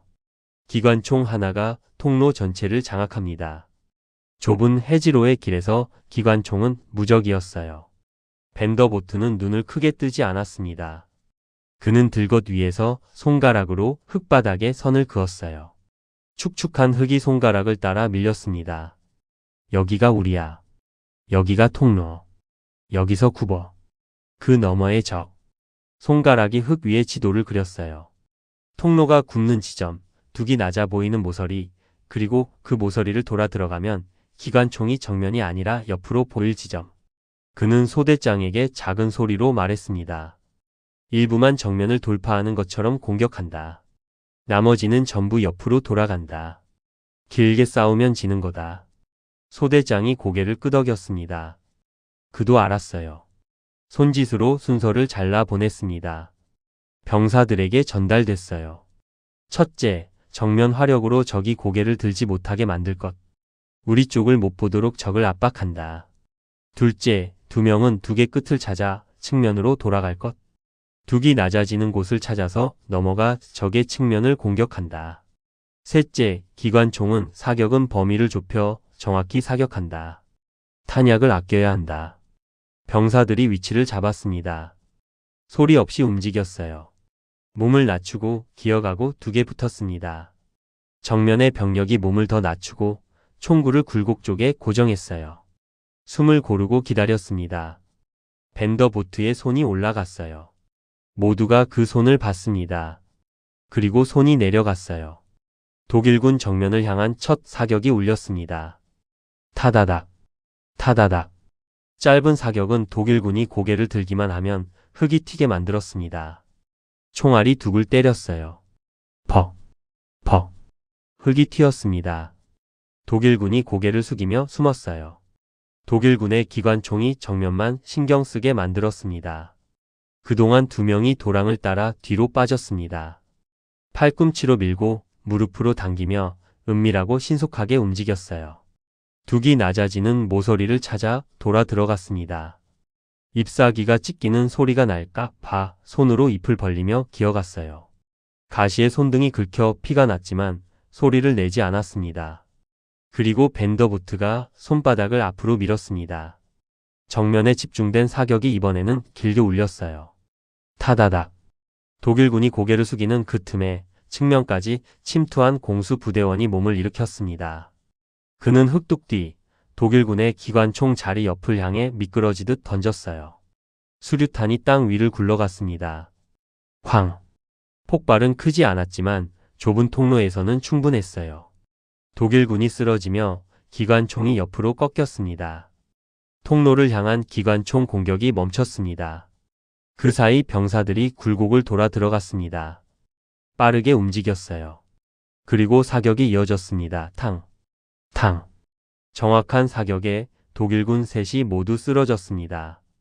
전투는 1분도 채 안 걸렸어요. 밴더보트는 신속히 다음 명령을 내렸습니다. 그는 기관총을 끌어다 통로를 향해 그리고 다음 굴곡을 향해 교차로 놓게 했어요. 여기서부터는 우리가 문이다. 그가 말했습니다. 우리가 이 통로를 장악했다. 이제 적이 이쪽으로 오면 우리가 막는다. 통로 입구에 아군이 식별할 만한 눈에 띄는 표식을 세웠어요. 부러진 말뚝과 헬멧을 이용한 조악한 표시. 허술했지만 연기나 어둠 속에서도 이쪽이 보이게 만들기 위해서였습니다. 이 표식 하나가 뒤따르는 병력의 시간을 줄일 수 있습니다. 젊은 병사가 숨을 몰아쉬며 물었습니다. 얼굴에 흙이 묻어 있었어요. 눈이 불안했습니다. 중령님, 이제 어디로 갑니까? 이 벽들 사이로 계속 들어가면 길을 잃을 것 같습니다. 밴더보트는 그 질문에 똑바로 대답했어요. 손가락 하나로 목표를 병사들의 가슴에 꽂았습니다. 마을로 간다. 생메르 에글리즈. 그리고 연결되는 도로를 모두 장악한다. 독일군의 반격을 그 길목에서 모두 막아낸다. 우리가 적을 붙들면 유타 쪽에서 올라오는 아군이 숨을 쉰다. 병사들의 눈이 달라졌어요. 목표가 생기자 미로가 단지 벽이 아니라 이 벽을 이용해 어떻게 적을 잡을까 하는 문제로 바뀌었습니다. 공포가 줄어들었어요. 대열이 다시 움직였습니다.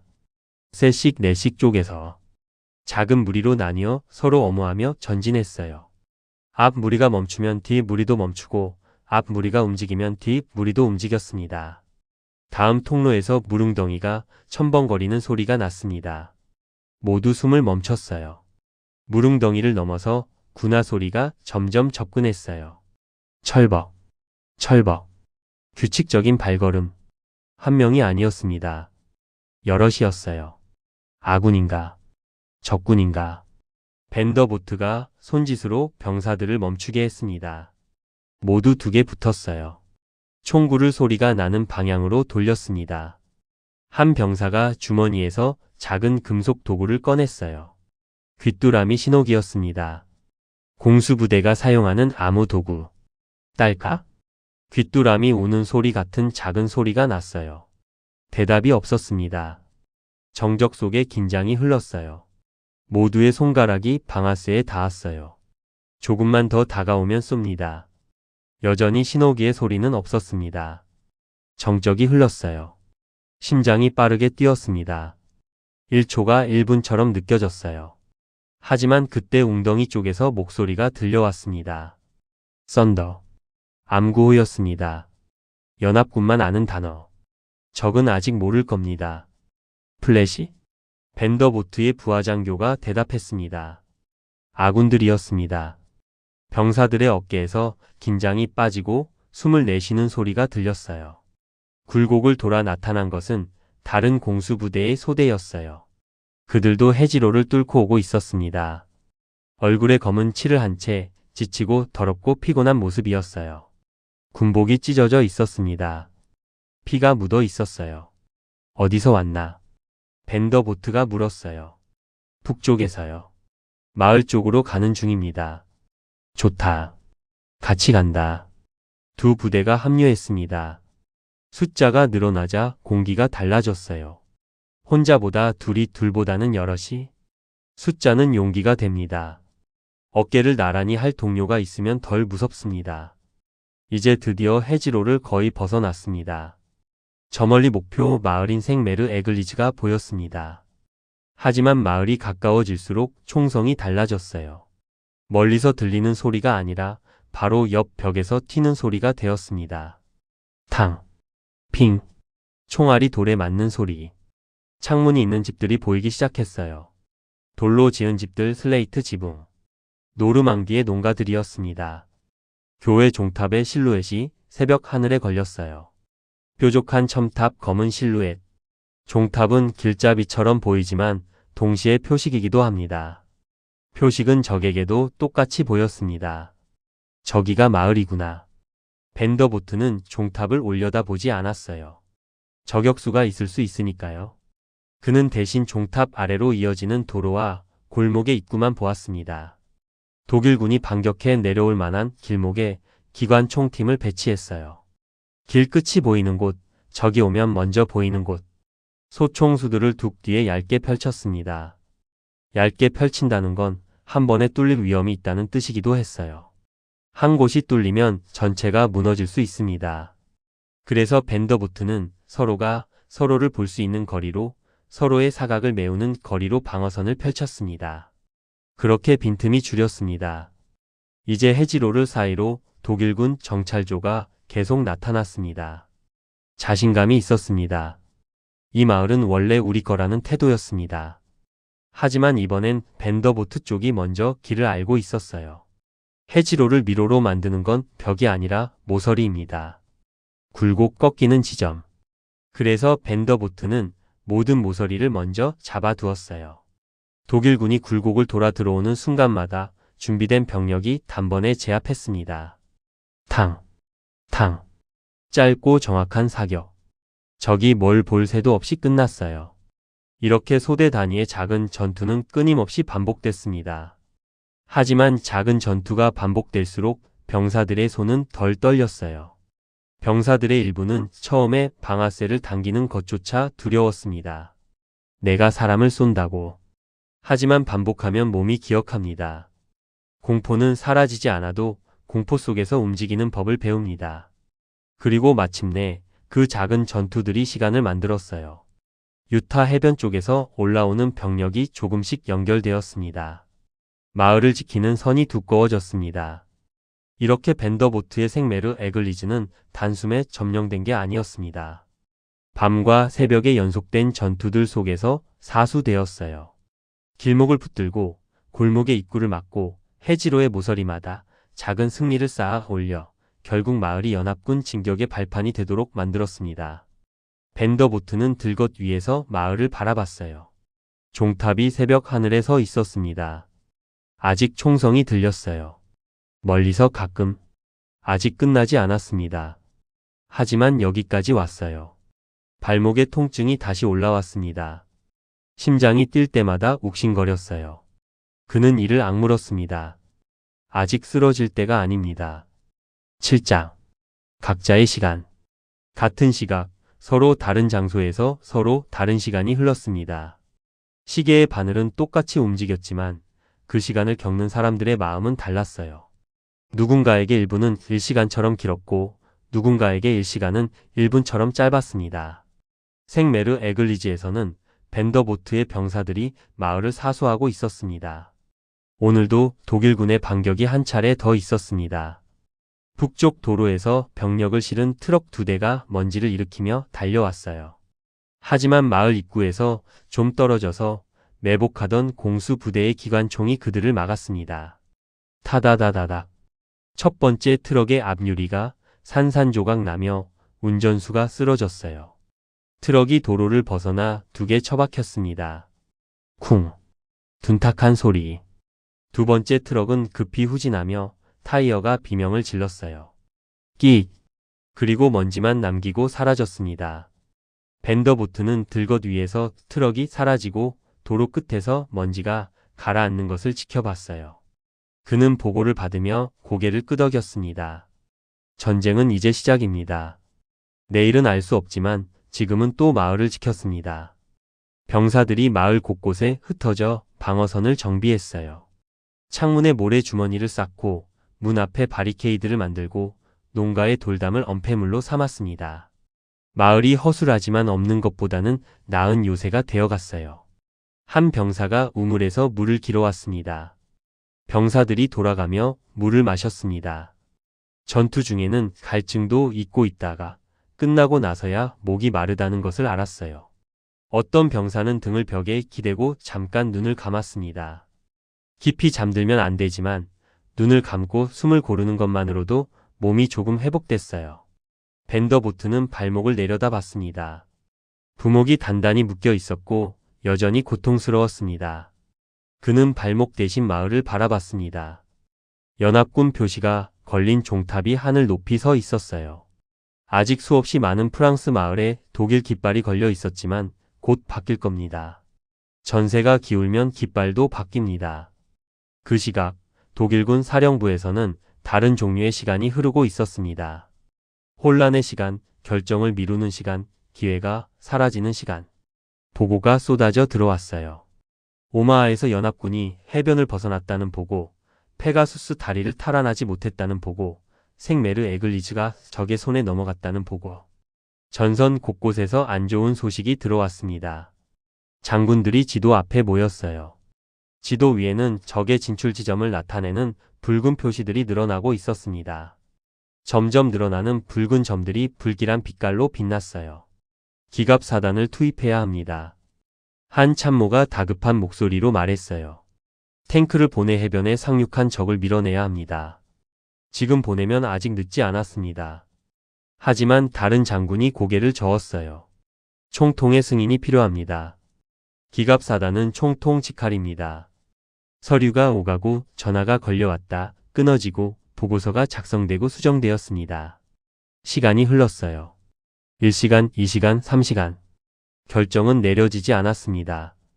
총통은 잠들어 있었어요. 아무도 깨우지 못했습니다. 그래서 총통이 일어날 때까지, 결정이 내려질 때까지 기다렸어요. 그 사이에 연합군은 해변을 넓히고 출구를 더 만들었습니다. 병력이 더 상륙하고 탱크가 올라오고 보급품이 쏟아졌어요. 시간은 연합군 편이었습니다. 독일군이 지체하는 매 순간 연합군은 더 강해졌어요. 마침내 결정이 내려졌을 때는 이미 늦었습니다. 기갑사단이 움직였지만 연합군 공군이 하늘을 장악하고 있었어요.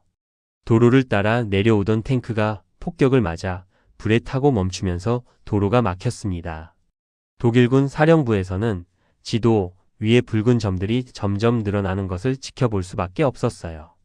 그 시각 노르망디의 어느 농가에서는 다른 종류의 저항이 일어나고 있었습니다. 소리 없는 저항, 레지스탕스의 저항. 말이라는 이름의 여자가 있었어요. 40이 조금 넘은 나이의 농부의 아내였습니다. 평범한 사람이었지만 전쟁에서는 평범한 사람도 평범하지 않은 일을 합니다. 그녀는 독일군 초소 앞을 지나가며 장바구니를 들고 있었어요. 장바구니 안에는 빵과 치즈가 있었습니다. 평범한 장복이라 아무도 의심하지 않았어요. 하지만 장바구니 바닥에는 다른 것이 있었습니다. 작은 쪽지. 독일군 부대의 위치, 어디에 탱크가 있는지, 어디에 보급 창고가 있는지 적혀 있었어요. 그 정보가 연합군에게 전달될 겁니다. 마리는 웃으며 독일군 병사에게 인사했어요. 좋은 아침이에요. 병사가 고개를 끄덕였습니다. 그냥 농부의 아내라고 생각했기에 그녀를 의심하지 않았어요. 그녀는 초소를 지나 마을 끝에 헛간으로 갔습니다. 헛간 안에는 레지스탕스 연락책인 남자가 기다리고 있었어요. 그녀는 쪽지를 건넸고 남자가 받아서 주머니에 넣었습니다. 조심해. 마리가 말했어요. 당신도. 남자가 대답하고 헛간 뒤로 사라졌습니다. 풀밭을 지나 숲으로 그리고 연합군 진지를 향해. 마리는 다시 장바구니를 들고 아무 일도 없었다는 듯 평범한 하루처럼 집으로 돌아갔어요. 하지만 그녀가 전달한 정보가 연합군의 다음 작전을 도울 겁니다. 총을 들지 않았지만 그녀의 저항도 전쟁의 일부였습니다. 노르망디 곳곳에서 그런 일들이 일어나고 있었어요. 전선 보고에는 나오지 않고 기록에도 남지 않았지만 작은 저항들이 모여서 큰 흐름을 만들었습니다. 연합군만 싸운 게 아닙니다. 프랑스 사람들도 자기 나라를 되찾기 위해 싸웠어요. 오마하 해변에서 조금 떨어진 둔덕 뒤에서는 의무병이 여전히 부상자들 사이를 돌아다니고 있었습니다. 해가 기울며 하늘이 주황색으로 물들었어요. 저녁이 오고 있었습니다. 의무병은 한 병사 옆에 앉았어요. 아침에 배에 심각한 부상을 입은 병사. 그는 아직 살아 있었습니다. 눈을 뜨고 의무병을 올려다 봤어요. 당신 말대로 나 살아 있어요. 병사가 약하지만 분명한 목소리로 말했습니다. 살아있다. 그 말이 의무병의 가슴을 울렸어요. 그래. 살아있어. 의무병이 대답했습니다. 그의 눈이 잠시 젖었지만 울지 않았어요. 울 시간은 나중에 있을 겁니다. 지금은 다른 부상자들도 돌봐야 합니다. 빌 존슨. 빌. 의무병은 그의 이름을 기억했습니다. 아침에 피 흘리는 그를 진정시키려 물었던 그 이름. 빌 존슨. 20살. 오하이오에서 왔다고 했어요. 농장에서 자랐고 전쟁이 끝나면 집에 돌아가서 농사를 지을 거라고 했습니다. 아버지가 기다리고 있다고요. 집에 갈 수 있을 거야. 빌. 의무병이 말했어요. 희망을 주는 말이었습니다. 거짓말일 수도 있었지만 그 순간에는 진실이길 바랐어요. 빌이 희미하게 웃었습니다. 그 웃음이 의무병에게는 선물 같았습니다. 아침에 눈을 감기지 못한 다른 병사의 얼굴이 떠올랐어요. 파란 눈을 뜨고 하늘을 보던 얼굴. 그 병사는 웃지 못했지만 빌은 웃고 있었습니다. 의무병은 빌의 어깨를 가볍게 두드리고 일어났어요. 다른 부상자들에게로 갔습니다. 아직 할 일이 남아 있었어요. 하지만 마음이 조금 가벼워졌습니다. 빌이 살아있으니까. 한 명이라도 살렸으니까. 코타는 둔덕 위에 서서 해변을 내려다봤습니다. 해가 기울면서 그림자가 길어졌어요. 아침에는 지옥이었던 해변이 지금은 조금 달라 보였습니다. 파괴된 상륙정, 부서진 장비, 모래에 박힌 철조망 등 잔해가 여전히 널려 있었지만 움직임이 있었어요. 병력이 계속 상륙하고 있었습니다. 새로운 부대가 해변을 건너 내륙으로 향했어요. 탄약 상자, 식량 상자, 의료품 상자 등 보급품이 쏟아졌습니다. 트럭이 움직이고 불도저가 잔해를 밀어냈어요. 해변이 살아나고 있었습니다. 아침에는 죽음의 땅이었지만 저녁에는 병참 기지가 되어가고 있었어요. 물자가 들어오고 부상자가 나가고 병력이 전진했습니다. 시스템이 작동하기 시작했어요. 코타는 잠시 눈을 감았습니다. 피로가 밀려왔어요. 하루 종일 달리고 외치고 끌어당기고 밀어붙이며 쉬지 않았습니다. 몸이 천근만근이고 눈꺼풀이 무거웠어요. 하지만 눈을 다시 떴습니다. 아직 끝나지 않았습니다. 내일도 싸워야 합니다. 모레도 그 다음 날도. 파리까지 베를린까지 가야 합니다. 갈 길이 멀었어요. 그는 해변을 한 번 더 바라봤습니다. 모래 위에 산 사람의 발자국, 죽은 사람의 발자국이 무수히 찍혀 섞여 있었어요. 구분할 수 없었습니다. 오늘 여기서 죽은 사람들을 기억해야 합니다. 그들이 길을 열었습니다. 그들이 없었으면 우리도 여기 없었을 겁니다. 코타는 조용히 고개를 숙였어요. 잠깐이었지만 진심이었습니다. 그리고 다시 고개를 들었어요. 앞을 봤습니다. 내륙을 봤어요. 갈 길이 있었습니다. 8장. 내일을 위하여. 페가수스 다리에서는 하워드가 난간에 기대어 서 있었어요. 운하 쪽에서 물비린내가 올라오고 선선한 밤바람이 불었습니다. 낮의 열기가 식어가고 있었어요. 저녁이 되자 소리가 달라졌습니다. 총성이 완전히 멈추지는 않았지만 간격이 길어졌어요. 멀리서 가끔 들렸습니다. 가까이서는 다른 소리들이 들렸어요.